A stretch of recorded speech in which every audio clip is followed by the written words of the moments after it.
უკრაინა ოკუპანტების სამრეწველო ობიექტების განადგურებას განაგრძობს. იაროსლავში დაიბომბა რუსეთის ერთ-ერთი უდიდესი ნავთობგადამამუშავებელი საწარმო. ზაპოროჟიეს ოკუპირებულ ნაწილში კი შეტევის სამიზნე იყო ქარხანა, რომელსაც რუსები ცოცხალი ძალის განსათავსებლად იყენებდნენ.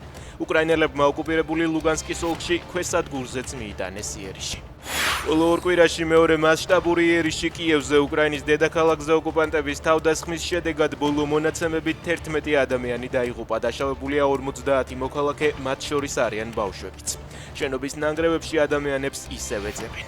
ვარსკვლავებმა და ზოლებმა ნამგალი დაურო ერთხელ უკვე მისცა დავიწყებას. თუ საჭირო გახდება, ამას ისევ გავაკეთებთ, განაცხადა ტრამპმა ამერიკის დამოუკიდებლობის 250 წლის იუბილესთან დაკავშირებით გამართულ ღონისძიებაზე. კომუნიზმმა კვლავ წამოყო თავისი მახინჯი თავი ამერიკაში, თქვა პრეზიდენტმა. მან ის კიბოს შეადარა, რომელიც სწრაფად უნდა მოიკვეთოს.